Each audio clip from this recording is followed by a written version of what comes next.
sell everything and follow me. I love that line. It's a line from the New Testament where a rich guy goes up to Jesus and says, how can I be like you? And Jesus says to him, sell everything and follow me. And the rich man shits himself because he's like, I've accumulated all this stuff.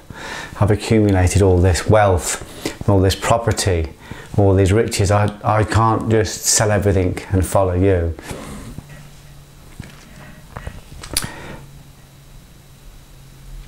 I really like that because obviously that's not how I read the parable. I read the parable in a different way. I don't see Christ. I mean, I see Christ as a person. I see Jesus as a person, but I see him as representing something else. I see Christ as representing consciousness. I see Krishna as representing consciousness, Christ consciousness, Krishna consciousness, Buddha consciousness, Allah consciousness. So when Jesus says to the rich man, sell everything and follow me, what he's actually saying, and I'll explain this a bit more. I'll tell you a story that happened to me recently that kind of excited me and made me think about this. When he says sell everything and follow me, he's not really saying get rid of your riches, get rid of everything, get rid of your goods, get rid of your properties. It's kind of neither here nor there. What he's saying is sell the intellect, get rid of, you know, your knowledge, get rid of what you think you know, get rid of your beliefs, get rid of your conditioning and follow consciousness. Follow the design sat nav. Get rid of your own ideas of how it should be and where you should be and what's worth something and what's not worth something. Get rid of the intellect and follow consciousness. You know, when you obviously often you hear atheists talk, and this isn't a judgment of atheists, because most of the atheists I know believe in God in their own way. I was listening to a guy recently, a comedian, and he spent the first half of his act slagging off God and slagging off religion and all the rest of it. Then he started to talk about the cosmos, and fucking boom, I felt God in the room. He was talking about God. He was talking about consciousness. He was talking about, you know, I felt God through him, and you know, he just was getting caught up in what a name is, what the word God means, or what the word religion means. To me, God is everything. God is omniscient, omnipotent, omnipresent. It's everything. It's inside, it's outside, it's the whole lot. So this idea of getting rid of the intellect, you know, when people, atheists specifically, who try to argue against God, they tend to use the intellect. And this is saying, get rid of the intellect. Forget about the intellect. You're not going to intellectualize this. It isn't. You're not able to intellectualize it. It's something that we can lead you towards and something that you can feel. But intellectualization is too small. So Christ is saying to him, get rid of your intellect, follow consciousness. Get rid of what you think is true. Get rid of your knowledge. Get rid of your book knowledge and follow consciousness. And then when you do that, he's saying that you are attached and connected to everything. So when he says sell everything and follow me, I know exactly what he means. And the reason the story is relevant to me is because I was working last year at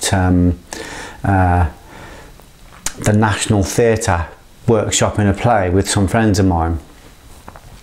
And there was a moment we were there for a week workshopping. There was a moment during the week when an actor called Patrick O'Kane was doing one of my monologues, and the director had orchestrated it very beautifully.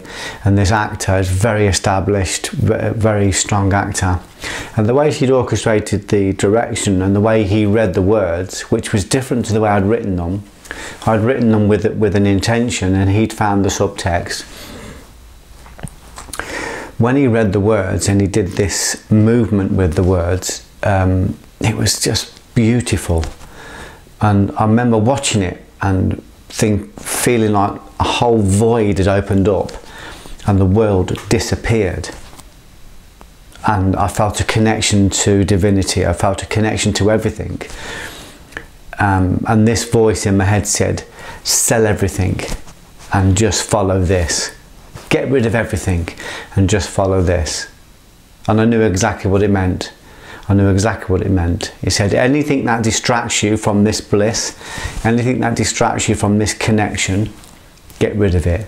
Any ostentation, anything that doesn't serve this, anything that doesn't allow you to do this, get rid of it. In other words, sell everything and follow me. I remember looking at this actor doing this line, because you're there for a week. We workshop the play. The National Theatre's probably the biggest theatre in the world for storytelling, and Jesus was, if nothing else, he was an amazing storyteller, and he told people stories so that they could change their reality by changing their story. And I was there all week, and I was working on different things, and we got this play that we'd hastily got together, and it was a very first draft, but this one monologue, boom, just like, I can remember it as being like vastness, like a black vastness open up, like a nothingness, like it was beautiful. And I could just see eternity through this monologue. And I thought, is it just me? Am I the only one seeing this? And I looked round, and the director was crying. She felt it.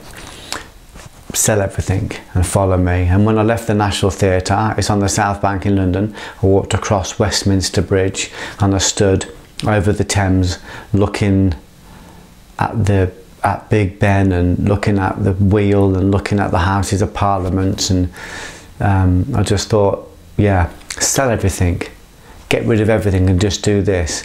Get rid of the need to accumulate. Accumulation is aberration. Get rid of the need to accumulate. Get rid of the need to own things. Get rid of the need to have ownership. Get rid of the need to have ostentation. Get rid of the need to be somebody, to be known as somebody. Get rid of the need to have a reputation. Get rid of the need to be liked, or to be noticed, or to be adorned, or to be, you know, offered accolades or given riches. Get rid of the need for all that, because it's a distraction. It was saying, just connect to consciousness, just connect to bliss. And I did that through writing, and through giving my writing to a director and an actor, and then I opened the doors to infinity. Sell everything and follow me. I love that. So the parable suggests that, you know, you've got to get rid of your riches and all the rest of it, and get rid of your knowledge. He's not really saying that. He's just saying, get rid of your belief that that's true, and just follow this feeling. To me, that means, where do you find that feeling? Where do you find the feeling of love? Where is it present in your life? Is it present when you're with your children? Is it present when you're with your wife? Is it in your work? Is it present, you know, where is it present? Is it present when you're teaching? Is it present when you're writing, when you're sculpting? Is it present when you're, you know, globe-trotting? Is it present when you're jumping out of an aeroplane? Wherever you find it present, you know, and you find it consistently present, that's your Dharma. Get rid of everything else and follow that. Get rid of everything and follow that. And when you get rid of it, you can get, that's what they says in the Tao Te Ching, that the master owns nothing, he has nothing. But amongst that nothing, he might have a house and 2 cars, and he might take 3 holidays a year. But he doesn't attach to that. He doesn't see that as being real. He doesn't see that as being his reason for being. His reason for being is just to connect to consciousness, and he connects to consciousness through the place he feels it most. For me, that's, I connect when I'm doing this. I connect when I'm writing. I connect when I'm working with an actor. I connect when I'm doing a film or a stage play. That's where it's very rich for me. I'm working with an actor at the moment called Rory Nolan, who just did my film, the 20-minute film pitch. And I was advising him the other day. I said, look, when you're acting, you're in your Dharma. You are blissed out. You're connecting to divinity. It's the only place you want to be. So get rid of everything and just follow that. Just follow that. I mean, I'm not saying you can't find it anywhere. I can go and sit in Coombe Abbey now and I can find it there. I can find that bliss there.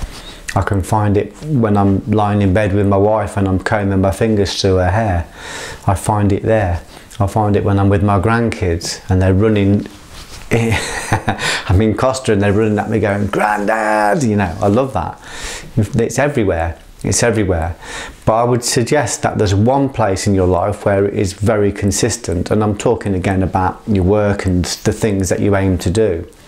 Lots of people are aiming to find that bliss in areas that it's not.